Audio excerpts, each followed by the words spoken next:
record. Suara saya terdengar dengan baik, nggih? Iya, Bu. Oh, nggih, alhamdulillah. Nggih, nanti mohon maaf kalau ada suara-suara anak-anak, mohon dimaklumi. Semoga tidak mengganggu suaranya. Nggih, bismillahirrahmanirrahim. Kita mulai pembahasan yang kedua, nggih teman-teman. Kemarin sudah dilihat belum yang materi sebelum ini? Sudah didengarkan? Sudah, Bu. Oke, catatan saya tadi udah sempat dibaca-baca? Belum. Sudah, Nggak Ibu. apa-apa. Oh, udah, ya udah. Nggak apa-apa, alhamdulillah. Moga-moga bisa membantu karena catatan saya yang tadi itu yang mau saya sampaikan di kuliah sore hari ini. Nah, sebenarnya kalau kita bicara mengenai penyebab kanker ya, di sini kan judulnya adalah cause of cancer. Nah, ketika kita ingin mengetahui, ketika kita ingin memetakan sebenarnya penyebab kanker itu apa sih gitu ya, itu bakalan sulit banget karena kanker itu merupakan akumulasi yang kalau ditelusur tuh kita kebanyakan itu kita nggak akan bisa menemukan jawabannya gitu. Jadi sebenarnya kalau misalnya saintis ya, peneliti-peneliti yang bergerak di penelitian kanker itu bisa menjawab apa yang menyebabkan kanker, itu nanti impact-nya akan sangat besar sekali di dunia medis. Apa saja? Yang pertama adalah kita bisa melakukan eliminasi faktor. Jadi kalau misalnya kita tahu bahwa penyebab kanker itu adalah X gitu ya. Nah, itu nanti ternyata dia bisa bisa menyebabkan kita untuk mengeliminasi faktor penyebabnya gitu. Apabila memang diketahui penyebabnya itu adalah X gitu ya, maka kita bisa mengeliminasi faktor tersebut. Kemudian selain itu juga kita akan memungkinkan bagi kita untuk memformulasikan atau membuat treatment-treatment yang lebih baik karena kita sudah tahu sebabnya apa. Kalau udah tahu sebabnya apa, maka treatment-treatment atau pengobatan atau terapi yang jitu gitu ya, itu akan bisa dikembangkan dengan baik karena sudah tahu masalahnya apa, penyebabnya apa gitu. Nah, yang paling penting adalah yang warna ungu ini. Yang warna ungu adalah cancer prevention. Kalau kita udah tahu penyebabnya apa, maka kita bisa mengelola atau mencari cara bagaimana untuk mencegah terbentuknya kanker gitu. Itu kalau kita bisa tahu apa penyebabnya kanker. Tapi ini tuh masih mimpi besar gitu ya, mimpi besar untuk kita semua, untuk peneliti-peneliti, terutama untuk cancer researcher atau cancer biologist. Jadi mereka harus menjawab pertanyaan ini, apa yang menyebabkan kanker ini supaya bisa melakukan ketiga hal ini, faktor elimination, development of better treatment, sama cancer prevention. Nah, tujuan akhirnya itu yang ungu ini tadi ya, teman-teman. Kalau misalnya udah tahu penyebab kankernya tuh apa, penyebabnya tuh X, Y, Z misalnya. Nah, itu nanti prevensi atau pencegahan kanker itu menjadi mungkin untuk dilakukan. Tapi yang terjadi sampai sekarang apa? Belum ada gitu, karena emang susah banget. Susah banget untuk mencari penyebab tunggal gitu. Karena memang tidak ada penyebab tunggalnya. Sampai sekarang loh ya, yang diketahui, nggak ada penyebab tunggalnya. Selalu akan ada akumulasi, selalu akan ada intertwining. Jadi misalnya satu faktor nanti menyebabkan misalnya ada satu gen yang termutasi, kemudian otomatis protein yang dihasilkan juga akan defect ya, akan cacat. Nah, protein ini kemudian akan mempengaruhi pathway yang lain atau transduksisinya lain, sehingga akan ada 2, 3, 4 pathway yang mereka tuh saling berkaitan gitu loh. Sehingga memang sulit sekali untuk menentukan penyebab tunggal kanker itu apa gitu ya. Nah, ini adalah contoh-contohnya ya teman-teman. Ini yang teman-teman lihat yang sebelah kiri ini adalah tunggu saya coba pakai laser pointer ya. Oke. Di sini ini adalah basal cell carcinoma. Teman-teman harusnya dari sekarang udah tahu ya bedanya karsinoma, sarkoma gitu ya. Moga-moga nanti bisa dipelajari. Yang kemarin saya lupa pernah nyebut apa enggak, tapi kayaknya saya sebut ya di pertemuan yang pertama. Kemudian di sini ada squamous cell carcinoma, terus ini melanoma, ini karsinoma. Jadi di sini contohnya yang karsinoma semua kebetulan.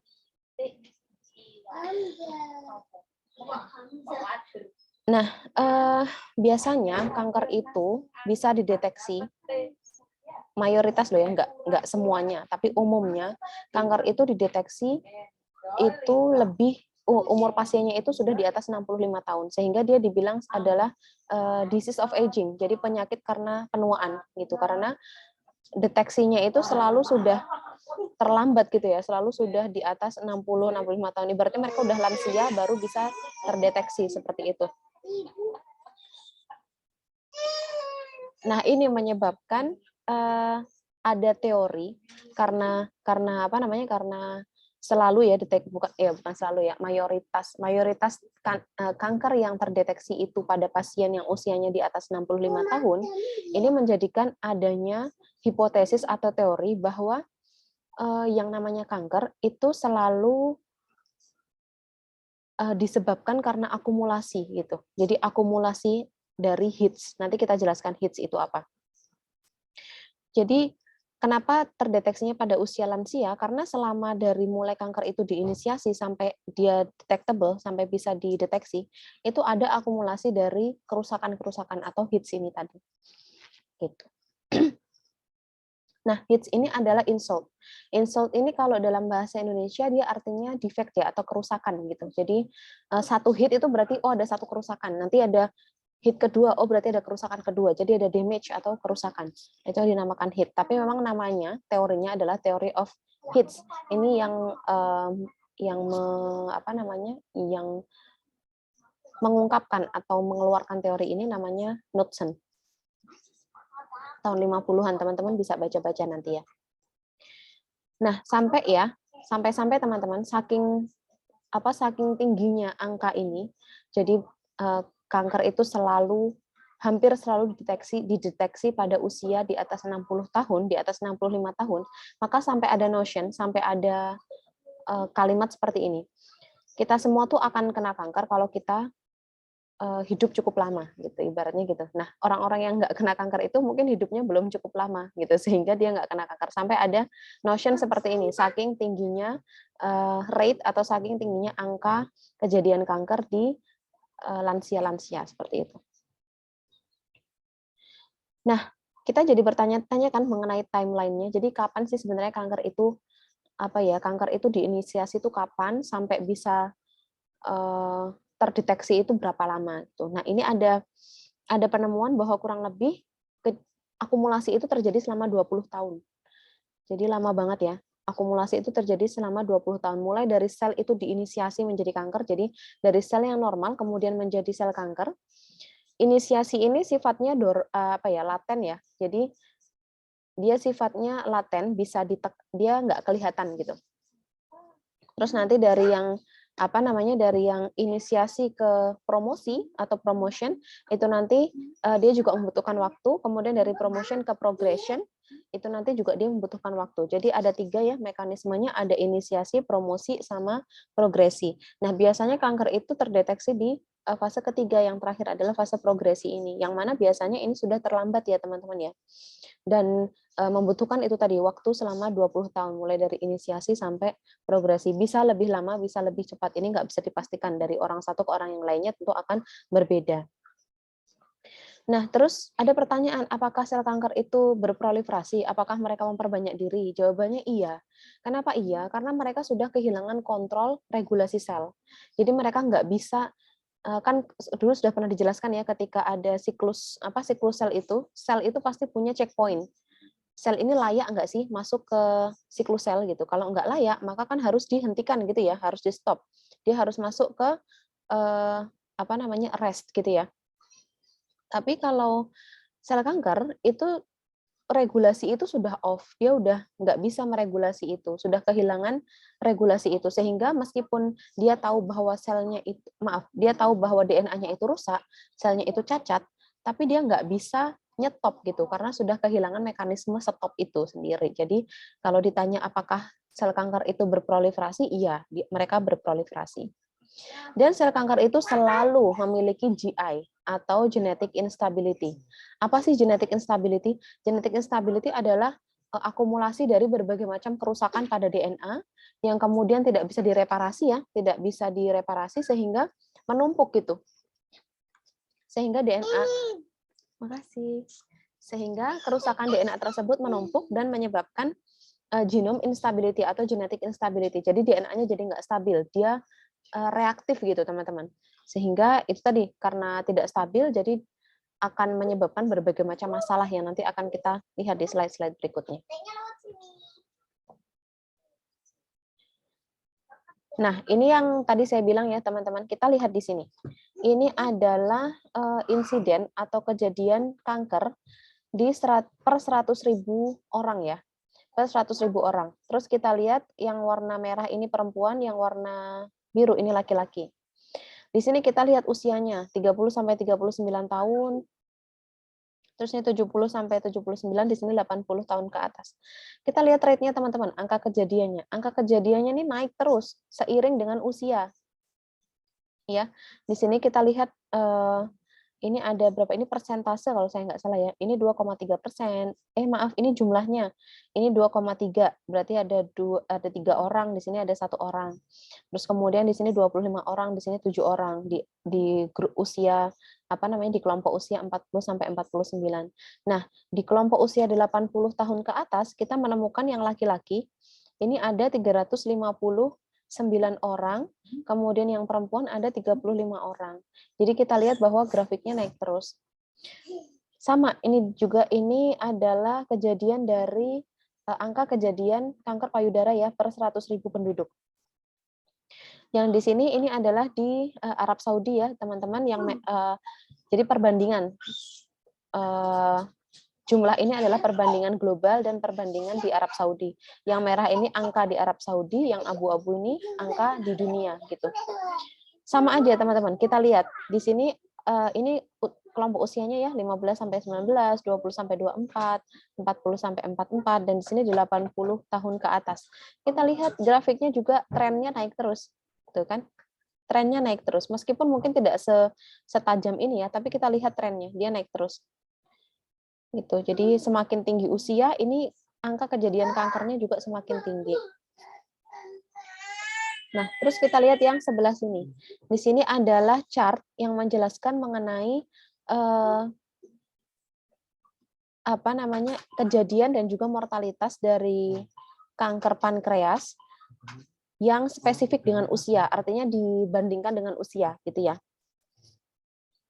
Ini penelitian ini dilakukan di Kanada. Kita lihat di kelompok usia 35 sampai 39, kemudian 60 64, ini 90 tahun ke atas. Yang garis warna biru ini adalah kejadiannya, sedangkan mortalitasnya ini yang angka warna merah. Keduanya, baik kejadian maupun mortalitasnya ini naik seiring dengan usia gitu. Kita lihat di sini yang angka kejadiannya juga naik ya, semakin tinggi usianya, maka angka kejadiannya juga semakin tinggi. Angka kejadiannya semakin tinggi, apalagi mortalitasnya teman-teman. Mortalitasnya juga jauh naik di sini. Jadi baik angka kejadian maupun angka mortalitas ini jauh lebih tinggi di kelompok usia yang lebih tinggi atau lebih tua gitu ya. Jadi itu tadi, makanya ada notion atau ada frase, ada kalimat yang mengatakan bahwa kalau kita hidup cukup lama, kita semua akan kena kanker kok gitu. Itu saking nggak taunya udah kenapa sebenarnya sebabnya. Nah, di sini kita lihat contoh hitnya, teman-teman. Jadi kalau teman-teman lihat dari catatan saya tadi, di catatan saya tadi saya ada menyebutkan hit ya. Jadi kerusakan atau hitnya itu ada yang single hit, ada yang double hit, sama ada yang multi hit gitu ya. Nah, yang di sini saya contohkan ke teman-teman, ini adalah yang single hit. Jadi yang teman-teman lihat gambar di sini ini adalah kromosom ya. Kemudian kita lihat di kromosom nomor 9, ini dinamakan Philadelphia kromosom. Ini bentuknya kok aneh gitu ya. Ini bentuknya kok nggak sama kayak tidak seperti karyotype yang normal gitu ya. Ternyata setelah dilihat, ini kan ada bagian yang hilang teman-teman.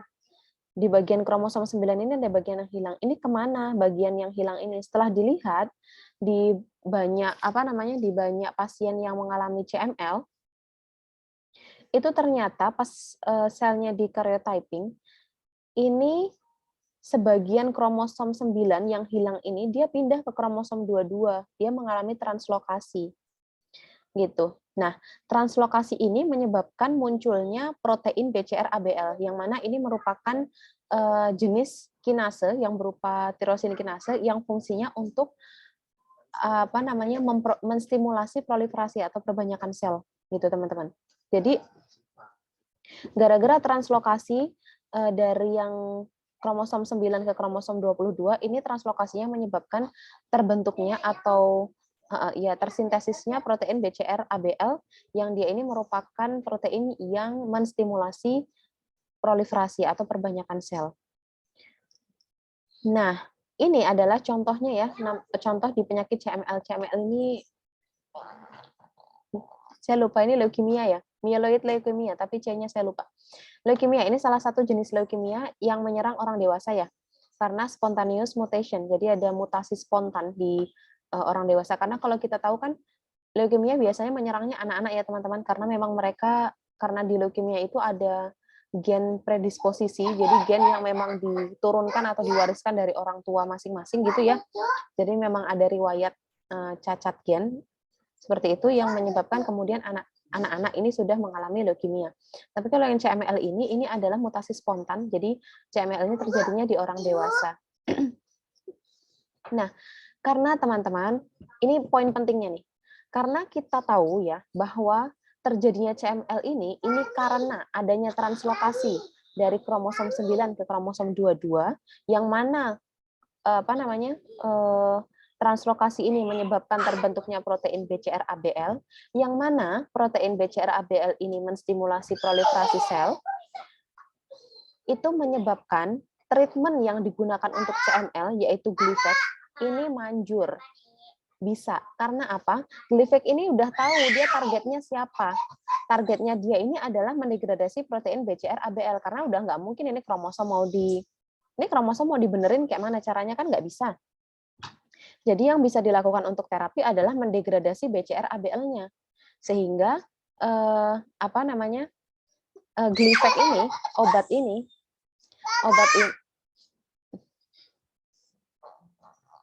sehingga obat ini bisa langsung on target gitu. Jadi dia targetnya tepat, targetnya ke protein BCR-ABL. Akibatnya apa teman-teman? Akibatnya adalah treatment untuk penyakit atau treatment untuk kanker CML ini sangat-sangat efektif, sukses karena penyebabnya tahu gitu ya. Jadi siapa yang ditarget tahu. Nah, kalau kayak gini teman-teman, kalau multi hit rusaknya di mana-mana. Kita lihat nih, yang saya lingkari merah ini adalah kerusakan kromosom. Kita lihat ya, ini rusak semua ini di sini. Kromosomnya nggak tahu udah kemana. Ini yang kromosom 2 ketambahan kromosom dari mana udah nggak tahu. Ini kromosom 5 kenapa bisa jadi panjang sekali. Kromosom 12, kromosom 13 kenapa ada 3 kromatid dan seterusnya. Ini gimana caranya mau mengobati? Yang mana yang mau diobati? Beda ya sama yang ini ya. Yang ini tadi jelas ketahuan single hit, cuma satu kerusakan. Jadi Gleevec atau obatnya ini bisa banget buat ngobatin CML karena targetnya dia jelas protein BCR-ABL untuk didegradasi. Nah, kalau yang kayak gini, kayak mana caranya ini? Inilah yang menyebabkan treatment kanker itu sampai sekarang belum ada yang efektif gitu loh, karena nggak tahu sumbernya di sebelah mana gitu ya. Nah, ini hit ini kan namanya hit ya. Setiap lingkaran ini namanya hit. Jadi setiap kerusakan ini namanya hit. Nah, tiap-tiap hit ini menyebabkan adanya genome instability atau genetic instability. Jadi ada ketidakstabilan genom atau ketidakstabilan genetik. Sehingga apa? Sehingga nanti dia akan menimbulkan berbagai macam kerusakan atau perubahan genetik yang lebih parah lagi gitu.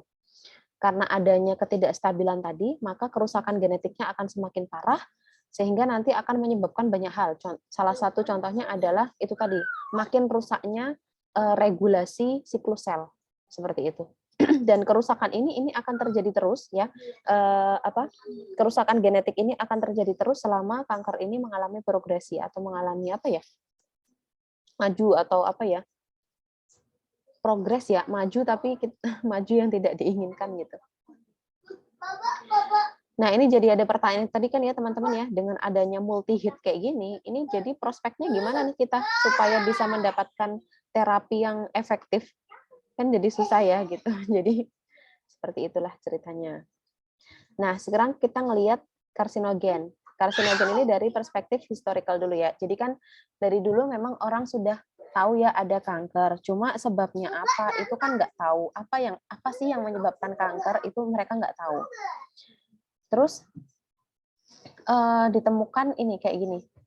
Apa namanya? Dari tahun 1567 ya, ada seorang saintis namanya Paracelsus. Ini dia mengetahui bahwa ada orang-orang yang kerjanya itu di pertambangan, ternyata mereka nanti akan punya penyakit kanker gitu. Jadi terlihat kankernya di kulit, jadi berkembang kanker yang karsinoma atau squamous itu berkembang kanker seperti itu. Tapi waktu itu mereka kan belum tahu ya namanya kanker. Jadi asosiasi yang dia buat adalah bahwa orang-orang yang bekerja di pertambangan ini nanti akan timbul atau akan menderita penyakit X kayak gitu. Terus kemudian lompat nih di tahun 1926, ini ada Sinberg Mines, ini cukup terkenal ya kasusnya. Karena dari kasus ini juga kerja di pertambangan ya teman-teman, ada orang-orang yang bukan ada lagi, ada 9.000 pekerja tambang yang dia mengalami kanker paru dan tidak karena waktu itu tidak tahu ya, jadi tidak ditreatment dengan benar gitu. Mereka terekspos atau mereka terpapar radon gitu, sehingga ini menjadi radiasi ya, zat-zat yang atau substansi-substansi yang bisa meradiasi, dan ini menyebabkan kanker paru-paru. Ini ada 9.000 pasien, ada 9.000 pekerja tambang. Kemudian di tahun 1700, 1761 dan seterusnya, ini juga mereka menemukan ini yang di tahun 1775 ini ditemukan bahwa peneliti yang namanya Percival Pot ini menemukan bahwa ada asosiasi yang tinggi antara kanker skrotum dengan orang-orang yang kerjanya membersihkan lubang asap. Gitu, dia menemukan asosiasi yang kuat di situ. Nah, dari sini nih bisa diketahui bahwa ternyata orang-orang yang membersihkan asap itu mereka terpapar dengan suatu zat yang berasal dari abu itu ya, yang menyebabkan mereka menderita kanker skrotum.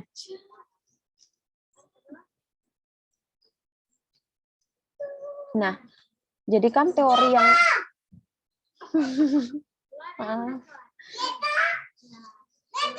jadi teori yang dari dulu ada sampai sekarang ya, ini namanya long standing teori. Yang namanya kanker itu pasti disebabkan karena mutasi genetik gitu. Tapi sebenarnya ini benar sih, tapi nggak sepenuhnya benar juga. Kenapa? Karena ada epigenetik juga yang bermain di sini. Epigenetik itu apa?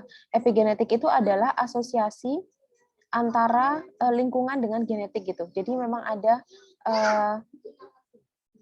hal-hal dari lingkungan itu yang menyebabkan sifat genetik kita itu mempunyai perilaku tertentu gitu. Jadi epigenetik ini bisa dikatakan seperti ini. Kalau yang seperti chimney sweeper atau orang-orang yang yang kerjaannya nyapu lubang asap itu ya, itu mungkin mereka secara genetik tuh nggak kena mutasi. Artinya mereka nggak punya gen yang rusak yang diwariskan gitu. Jadi secara genetik dia nggak mengalami kerusakan. Tapi mengalami kerusakannya karena mereka terekspos atau terpapar oleh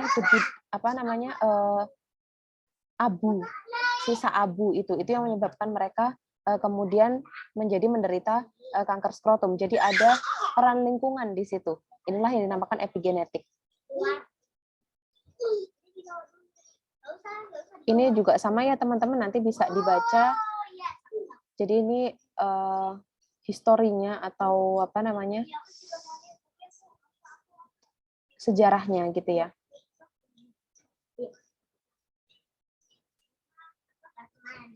Ini juga sama.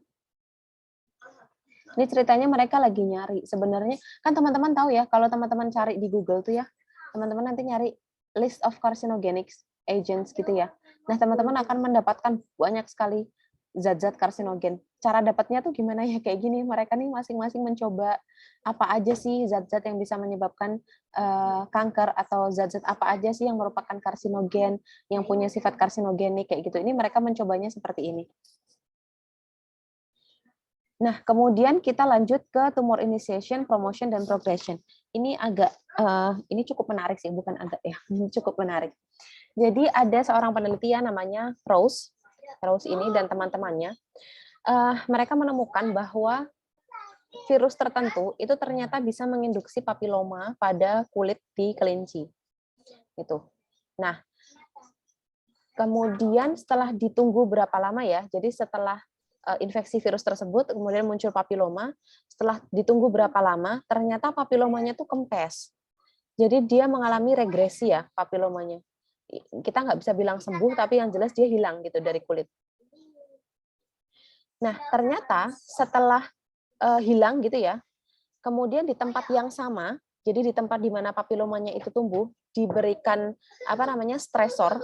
Stresornya itu bisa dicubit atau ditusuk gitu ya, pokoknya disakitilah itu bagian yang dulunya ada papiloma, atau dikasih salep-salep yang sifatnya iritan kayak terpentin atau kloroform. Dioleskan di situ, ternyata papilomanya bisa muncul lagi gitu. Jadi ini menunjukkan apa? Ini menunjukkan adanya kejadian inisiasi dan promosi, teman-teman. Inisiasinya apa? Inisiasinya adalah ini, ada virus yang menginduksi terjadinya papiloma. Kemudian karena nggak diapa-apakan ya, ibaratnya nggak kena kerusakan apa-apa lagi, maka dia papilomanya mengalami regresi. Tapi kemudian dikasih iritan, dikasih terpentin atau dikasih kloroform, ini menyebabkan papilomanya muncul lagi. Jadi ada promosi di situ. Itu semoga nanti bisa dimengerti ya pelan-pelan ya. Nah, terus ada penelitian yang mirip ya dari Scheer. Scheer ini menggunakan creosote oil dan benzopiren. Jadi dia menggunakan tikus. Tikus ini dikasih benzopiren, itu ternyata muncul papiloma juga. Kemudian setelah beberapa waktu itu tidak papilomanya mengalami regresi ya, jadi nggak hilang gitu dari kulit, nggak kelihatan lagi. Tapi di tempat yang sama, di mana kulit tikus itu dikasih benzopiren, itu dia tambahin kreosot, minyak kreosot ya, ini minyak-minyak yang digunakan pakai yang kayak tar gitu loh. Itu ternyata papilomanya muncul lagi. Jadi ternyata ada fase latensi itu, ada fase dorman, di mana kanker itu tidak muncul, tidak nampak, tidak kelihatan gitu. Tapi ternyata ketika dikasih insult, ketika dikasih iritan lagi, dia bisa muncul lagi gitu. Nah, padahal creosote oil ini bukan karsinogen. Jadi kalau creosote oil ini diaplikasikan di kulit yang sebelumnya nggak kena benzopiren, itu dia nggak menimbulkan apa-apa. Ini loh menariknya di situ. Dia hanya akan menimbulkan papiloma yang baru kalau di kulit itu sudah ada benzopirennya. Sebelumnya udah dikasih benzopiren kayak gitu.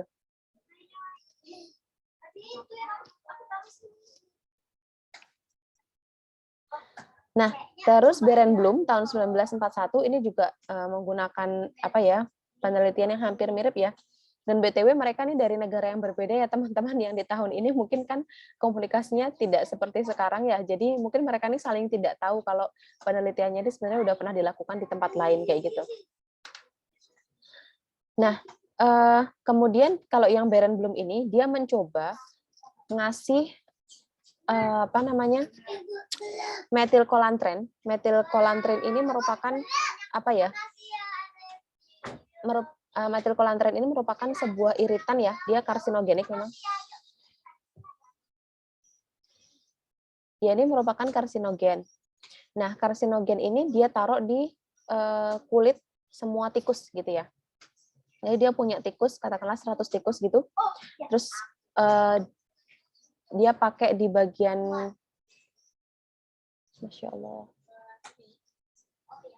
Nah, dia nanti akan mencukur gitu ya di tikusnya itu, tempat kecil gitu yang bersih, jadi bisa langsung kena kulitnya. Terus dia kasih metilkolantren. Nah, kemudian dia lihat, dia amati. Ternyata hanya beberapa tikus saja, kurang dari 50%, yang kemudian muncul papiloma. Jadi hanya beberapa saja yang kemudian muncul papiloma. Kemudian di tempat yang sama, dia oleskan croton oil atau minyak kroton, ini juga sama, jenis tar dan buat aspal dan seterusnya kayak gitu. dioleskan berkali-kali, bisa sehari 3 kali, sehari 2 kali, seperti itu untuk beberapa waktu tertentu. Nah, semua tikusnya itu ternyata kemudian muncul papilomanya. Gitu. Paham ya? Yang menariknya itu di mana? Menariknya itu adalah karena yang pertama udah dikasih karsinogen, tapi ternyata nggak semua kok bisa kena kanker gitu. Nggak semuanya kena kanker.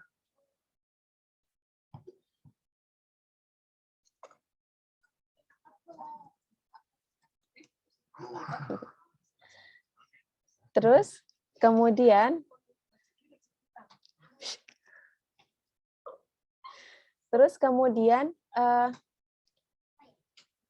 kalau di tempat yang sama yang sudah dikasih metilkolantrin tadi, ternyata diolesin pakai croton oil, itu diolesin terus-terusan, itu ternyata muncul itu kankernya di semua tikusnya. Nah, ini tuh jadinya padahal yang si croton oil ini bukan karsinogen, teman-teman. Ini jadi kan ada pertanyaan besar nih, ini gimana sih caranya biar kanker tuh berkembang tuh gimana caranya, mekanismenya gimana? Berarti nggak sekali jadi kan? Kalau sekali jadi itu dikasih metilkolantrin berarti semuanya kan kena kanker gitu. Tapi kan kenyataannya nggak. Dikasih metilkolantrin itu hanya beberapa aja yang jadi kanker, yang kemudian developing cancer. Tapi sisanya enggak. Jadi meskipun terpapar dengan karsinogenik, terpapar karsinogen, itu ternyata enggak semuanya itu kemudian menderita kanker, enggak gitu. Ternyata ada multi stage, ada apa ya? Step-step tertentu gitu loh. Dan itu enggak cuma satu step. Ada berbagai level atau tingkatan kerusakan supaya bisa menjadi kanker yang invasif seperti itu.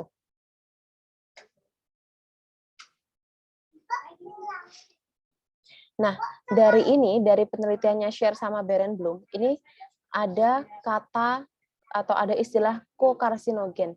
Yang mana kokarsinogen ini sebenarnya, ini ya, croton oil sama creosote oil, ini sebenarnya mereka tuh aslinya nggak karsinogenik, tapi kalau sebelumnya itu sudah ada benzopiren, udah ada metilkolantrin, mereka kemudian menjadi karsinogenik. Jadi aslinya nggak karsinogenik, tapi karena ada benzopiren dan metilkolantrin, ini menjadi karsinogenik, gitu. Sehingga ada terminologi kokarsinogen. Jadi hanya akan bersifat karsinogenik kalau ada benzopiren dan ada metilkolantrin. Semoga bisa dimengerti ya. Nah, ini juga salah satu gambar yang menunjukkan itu tadi ada mekanisme inisiasi, promosi dan progresi. Ini progresinya nggak terlalu dilihatin ya teman-teman. Nah, I di sini ini menunjukkan initiation, P ini menunjukkan promotion. Terus di sini ini kita lihat ada waktunya ya dalam hari. 100 hari, 365 hari, 465, 730. Kemudian garis yang putus-putus ini adalah tanpa paparan. Jadi kondisi tikus tanpa paparan.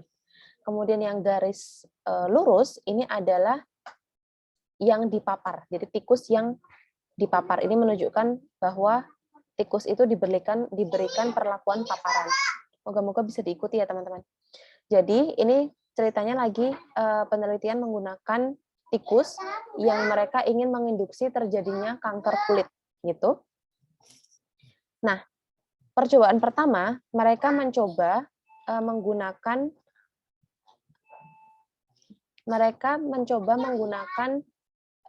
zat-zat yang digunakan untuk inisiasi gitu. Jadi zat-zat yang mereka tuh memang karsinogenik. Contohnya kayak tadi misalnya benzopiren ya. Jadi tikus itu dikasih benzopiren.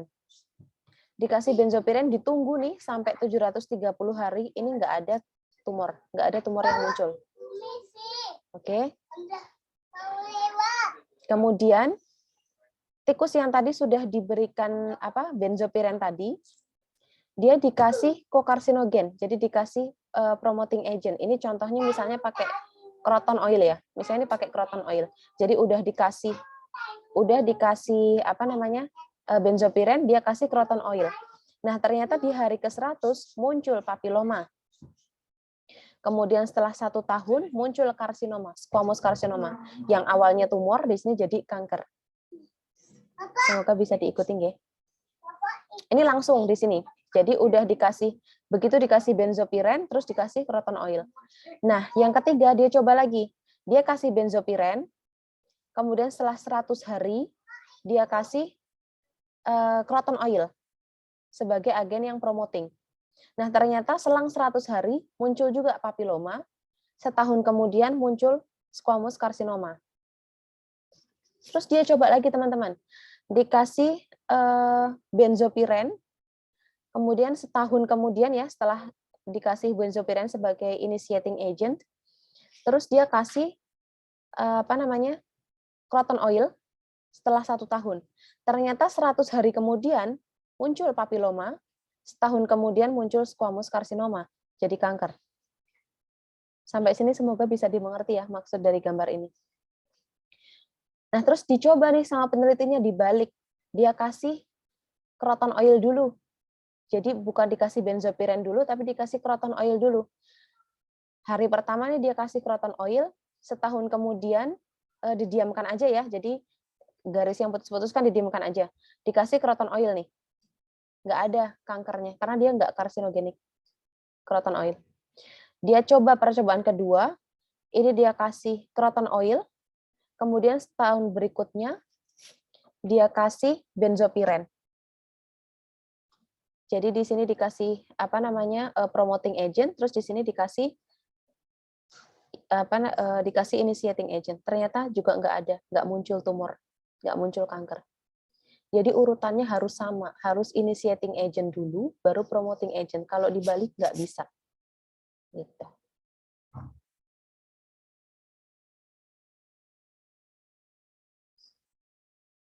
Nah, ini adalah mekanisme mekanisme karsinogenesis yang dari tumor initiation, tumor promotion, sama tumor progression. Itu insya Allah di catatan saya tadi udah ada gambarnya juga ya. Jadi yang namanya inisiasi itu adalah kerusakan pertama ya teman-teman. Jadi kerusakan pertama dari sel, yang mana sebenarnya di situ itu sudah ada kerusakan genetik di situ. Jadi sifatnya adalah irreversible, dia nggak bisa dikembalikan, dia nggak bisa disembuhkan. Tapi apakah kemudian langsung muncul kanker di situ? Enggak, harus ada promoting faktornya. Jadi karsinogen sendirian sekali itu nggak bisa langsung menjadikan kita kemudian kena kanker, enggak. Tapi merusak secara genetik iya, irreversible iya. Tapi kalau kemudian menghasilkan kanker yang ganas atau bahkan papiloma, itu juga nggak bisa, harus ada promoting faktornya. Nah, kalau sudah dikasih promoting faktor kayak gini, nah, sel yang tadi sudah rusak secara genetik, dia sudah mengalami genome instability, ini dipropagasi, teman-teman. Jadi kerusakannya diperbanyak, diperparah. Nah, sebenarnya di fase promosi ini atau promotion ini dia sifatnya reversible. Jadi ini bisa dihentikan. Exposure-nya dihentikan aja. Hentikan exposure-nya gitu. Ini bisa untuk mencegah berkembangnya kanker gitu. Mencegah berkembangnya kanker. Kemudian setelah terjadi itu tadi ya, sudah gennya rusak yang dari initiation tadi, kemudian sudah diekspansi ya, sudah direplikasi dan seterusnya di fase promosi. Kemudian ada progresi, yang mana progresi ini merupakan akumulasi dari berbagai macam kerusakan genetik tadi. Jadi kan misalnya sekumpulan sel ini mengalami kerusakan genetik parah ya. Dia kemudian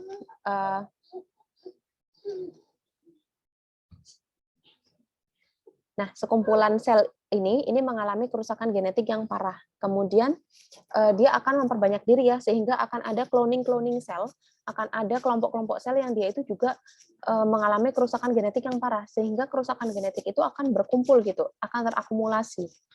Nah, akumulasi dari kerusakan genetik ini yang nanti akan memicu terjadinya genetic instability atau genomic instability. Gitu. Nah, genomic instability ini merupakan tanda dari fase progresi kanker seperti itu.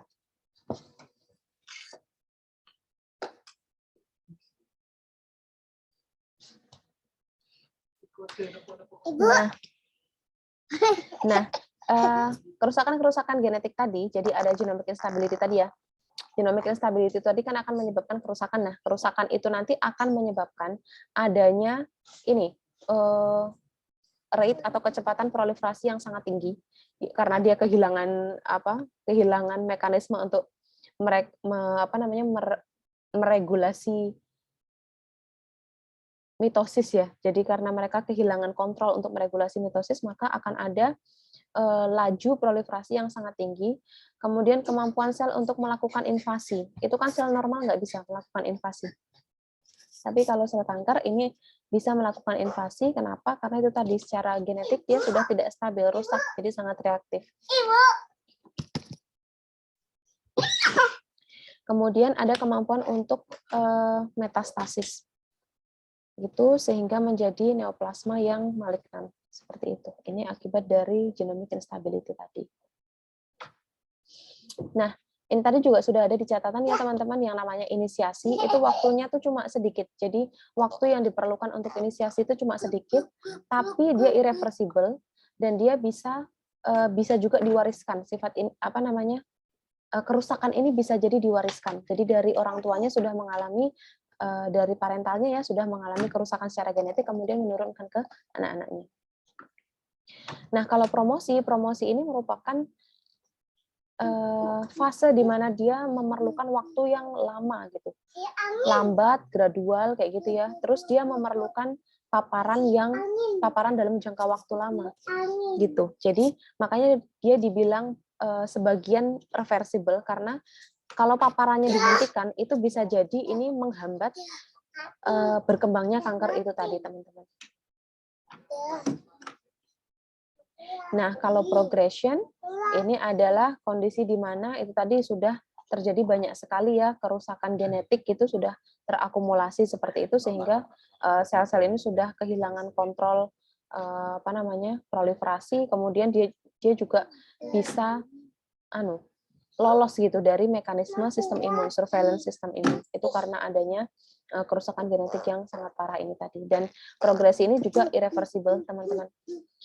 Kenapa irreversible? Karena ini adalah hasil dari promosi ini tadi. Jadi ini memang ini irreversible karena sudah parah. Jadi promosi ini udah sampai di fase promosi ini sudah parah gitu ya. Sehingga di promosi ini kan bisa dihentikan. Jadi kalau bisa dihentikan di sini ini oke. Tapi kalau yang tidak bisa dihentikan di sini ini sudah sampai progresi ini sudah tidak bisa dihentikan gitu. Nah, terus ada tadi kan saya bilang ada ada karsinogen, ada kokarsinogen. Ada juga yang namanya complete karsinogen, teman-teman. Complete karsinogen ini contohnya adalah polycyclic aromatic hidrokarbon, nitrosamin, sama aflatoksin. Apa maksudnya complete karsinogen? Complete karsinogen itu dia nggak butuh substansi yang lain. Jadi beda ya. Benzopiren tadi masih butuh croton oil gitu ya. Terus banyak gitu yang substansi karsinogenik yang dia masih memerlukan kokarsinogen. Tapi kalau yang dinamakan complete karsinogen dia udah nggak butuh lagi itu. Karena dia sendiri aja sudah bisa menginduksi kanker. Jadi ini yang complete karsinogen ini akan dia nggak akan melewati stage ini, teman-teman. Begitu ada inisiasi dari aflatoksin atau yang lain, ini langsung muncul kanker. Gitu ya. Moga-moga bisa dimengerti.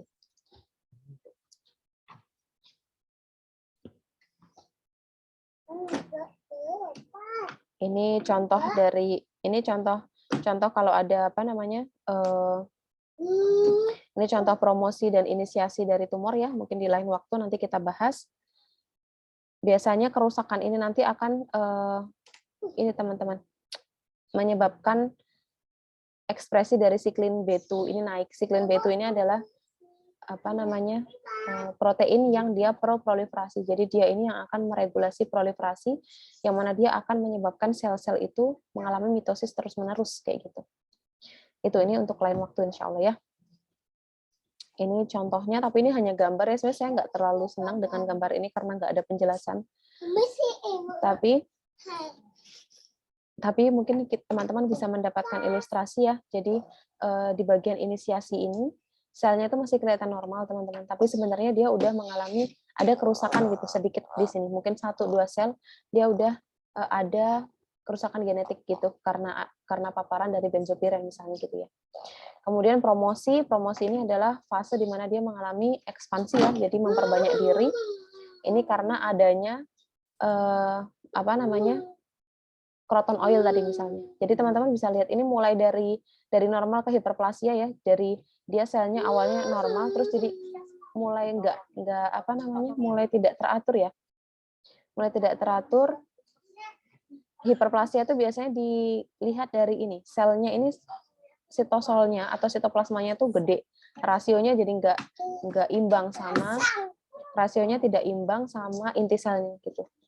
Terus dia lanjut ke mild dysplasia. Mild dysplasia ini kondisi di mana sudah tidak ada layernya, nggak jelas. Kalau di sini kan kelihatan nih layernya jelas ya. Ini nggak jelas layernya di mana. Ini karsinoma in situ, ini udah severe dysplasia, udah nggak aturan banget selnya. Bentuknya juga udah nggak karuan ya seperti apa. Tapi karsinoma in situ ini sel kanker malignan, jadi ganas, tapi dia belum metastasis, dia belum pindah. Nah, metastasisnya di sini ketika dia bisa lolos dari basalamina. Dia lolos masuk ke aliran darah atau masuk ke pembuluh limfatik gitu ya. Nah, ini tanda dia sudah metastasis. Nah, kira-kira itu teman-teman yang bisa saya sampaikan. Semoga apa yang saya sampaikan tadi bisa dimengerti, nggih. Apakah ada pertanyaan dari teman-teman? Monggo. Ibu, mohon maaf, saya Karoma izin bertanya. Monggo, Mbak. Untuk yang kalau misalkan ada orang yang terkena kanker, bagaimana cara kita mengetahui kalau itu ada agen promosi dan juga agen inisiasinya, Bu? Untuk membedakannya itu seperti apa? Mungkin itu saja, Bu. Sayangnya nggak bisa, Mbak. Jadi biasanya kalau sekarang tuh udah ada ini, occupational hazard. Jadi penyakit-penyakit apa saja yang itu berhubungan dengan pekerjaan sehari-hari mereka gitu. Jadi misalnya kalau sekarang tuh ya, yang kampanyenya banyak, itu kayak orang-orang yang obesitas, kemudian diabetes, stroke kayak gitu. Itu ketika ditelusur pekerjaan mereka apa, ternyata mereka orang-orang kantoran misalnya, yang setiap harinya tuh duduk gitu ya. Jadi memang minim aktivitas fisik. Itu namanya occupational hazard gitu. Nah, untuk yang kena kanker ini susah banget teman-teman, karena mereka selain juga kerja kantoran, mereka tuh nggak kerja di tempat-tempat yang obvious gitu. Mereka nggak kerja di tempat-tempat yang misalnya kayak tadi membersihkan cerobong asap misalnya kayak gitu. Kecuali kalau kita emang tahu mereka kerja di tempat kayak gitu, itu bisa jadi salah satu cara untuk menyempitkan posibilitas bahwa yang menyebabkan kanker ini berarti abu dari cerobong asap tadi misalnya kayak gitu. Jadi susah banget kalau diminta untuk memisahkan ya, mana yang initiating factor, mana yang promoting factor, nggak bisa. Baik, terima kasih banyak, Ibu. Dan bersami ada lagi?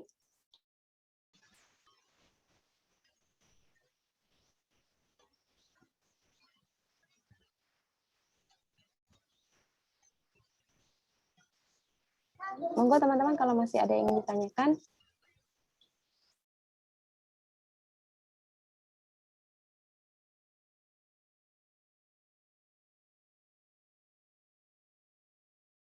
Oke, kalau tidak ada, mungkin saya cukupkan teman-teman. Nanti kalau ada pertanyaan boleh nanya di grup kelas ya, silakan.